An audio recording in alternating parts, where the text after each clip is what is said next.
What's going on, y'all? Hey guys. I'm Darrell Cooper, And I was Zakia Cooper.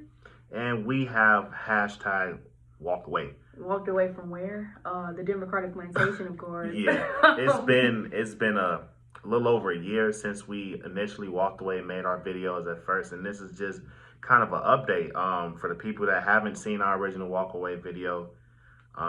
It started, or our story particularly started when we were dating, and she moved into a dorm style apartment, 2 room shared bathroom, and they put a biological man in the room next to her to share a bathroom with her. And from that point on, we just like this ain't right. This ain't right. Yeah, that led to our trip down the conservative / Christian rabbit hole, and now we are Christian conservatives. This was back when we were living in Chicago, by the way. We've evolved past that. We even got married, and now we live in Texas, right outside of Houston, and we're absolutely loving just the newfound perspective we have. No longer feeling like we're trapped or chained to a particular party, and we have to think a certain way or else all that's over with. Like, Yeah. We're completely free now, and it's a very beautiful thing. Very beautiful. No more self-censoring because you feel like you're in a minority of an opinion. Yeah, all that is over. Like, nobody can scare us now. The discernment is 10 out of 10. Like, Yeah. we can see the commies a mile away, honestly. Oh yeah, literally from a mile away. Like you can see the miserable people, and that's what the left is. Is most of the people on the left are actually miserable because they felt like how we felt the same. It's like, well, something ain't right, because at some point you got a glimpse of the truth, and if you didn't take that glimpse and kind of go down that path, then something in you is telling you that what you're supporting and what you're saying and doing is just not right. Yeah. It's not right. Like, if somebody has a difference of opinion of you shouldn't be attacking them. You shouldn't be verbally assaulting them and calling them names and stuff, and ostracizing them, trying to get them fired from their job and stuff like that. It just should not be happening. And that's just from the party of love, inclusion, and diversity and stuff. But there's no diversity in thought, no real love, and they're not including anybody else besides who's a staunch Democrat. Yep, and that's the bottom line. That is the bottom line. And so, it's just so freeing to not be. It just feel like I said before, trapped. And it's really a sense of feeling like you cannot step outside of what you know is supposed to be like politically correct and what they want you to say. Mm-hmm. For example, when I first came out with my walkaway story, as he stated, where I was assigned a biologically male roommate, despite being told I would have a female roommate, and my housing manager basically told me to get over it. When I initially told the story, I had a lot of people who I consider my friends coming out and calling me transphobic and just disrespecting me. And I'm like, wow, so you're taking up for a man who believes that he's a woman, who's lying and saying that he's a woman, who could have potentially done something to me as a physical woman. Y'all will take his side over me, a person that you've known for years, because of what politics said. Yeah. And coming to the understanding that controls people so much. Honestly, the most jarring thing that you could ever come to realize, and that you really can't go back from realizing that. Yeah, you can't. The amount of people that kind of, when she told the story to people, and when I told the story to people, they just brushed past the fact that there was a man in her room. Like, so what? They're like their demeanor, their tone. They never talk about them putting a man in her room. It's just like, so what you do next? Or dang, that's crazy, and then just. That's it. It's just not even a big deal. It's like, how do you think this is normal? That's normal to you? It's like, what are you talking about? And you see it consistently with everything that they just been taught to support. Yeah. Like child mutilation, like having tampons in little boy bathrooms, like teaching kids about sex changes and stuff like that. People are just think it's normal almost, and it's like, you really think something like that is okay? Yeah, especially in a place like Chicago where they voted for open borders, the illegal immigrants to come to Chicago. They voted for higher taxes. They voted for bag tax, water tax, sugar tax.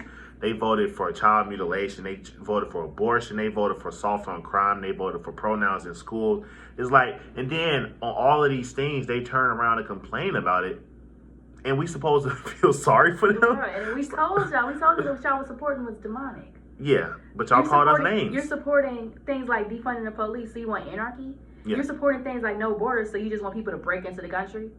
people that you don't know, people who you don't even have respect for our culture or our country. You just want them here, and you want them to be in your neighborhood, and you want them to take your resources. Yep. Okay. Yep. But when it happens, then it's a problem. We watched it happen in real time in Chicago. We were actually paying attention to the Brandon Johnson election, and we watched them blindly vote him in, even though he was literally campaigning on making Chicago a sanctuary city and busting in immigrants. And then when the immigrants arrive in Chicago, it's all of a sudden a problem. Yep. Yeah. Misery loves company, and you got to move away from people that's miserable. You have to. It's because they're going to destroy themselves, and once you wake up and become aware of what's going on, it's your duty to protect yourself and your family. Yep. And that's why I moved my wife out of Chicago. We're not staying in that.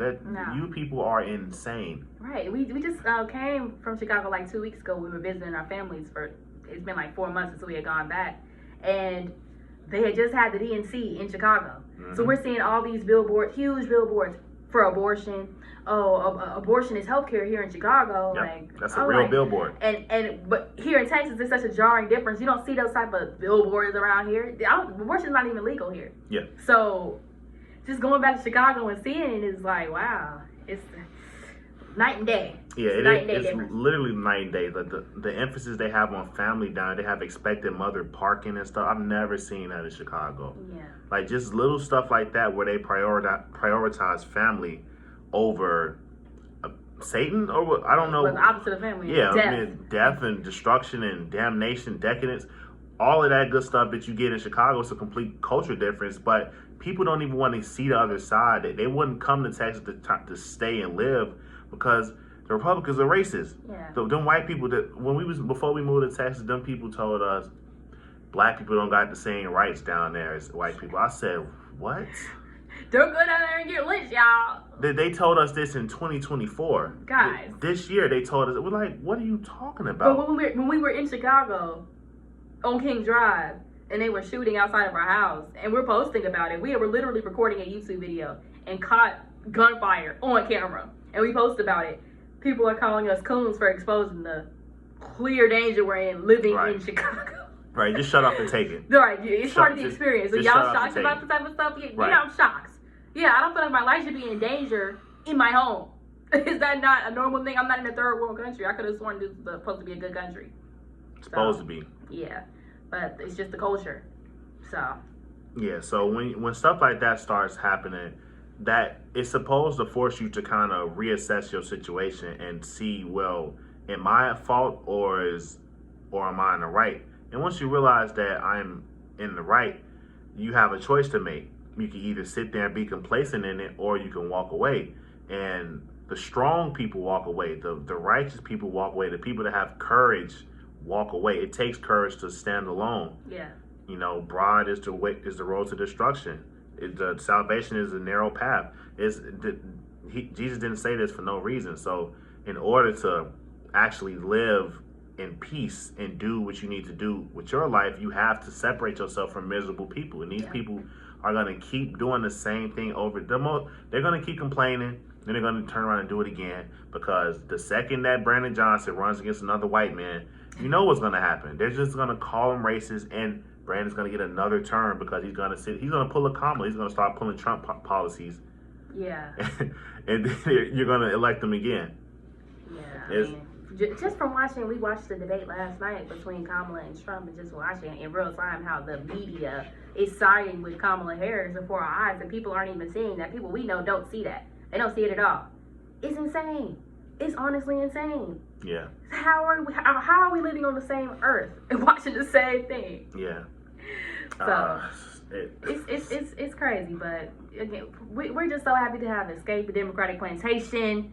Okay, I'll never be back. I have no desire to go back. The way that Democrats have talked to us online is absolutely crazy. Yeah. Follow me on Twitter at Locked In with Zaza. You can see all the tweets I share of just people disrespecting us. Mm-hmm. What's your Twitter? Follow me on Twitter at Choo Choo Beats. You can see the disrespect from both sides, coming at all angles. And we appreciate the support that we've been getting up until this point. Y'all make walking away so much better, so much easier. God bless y'all, and thank you.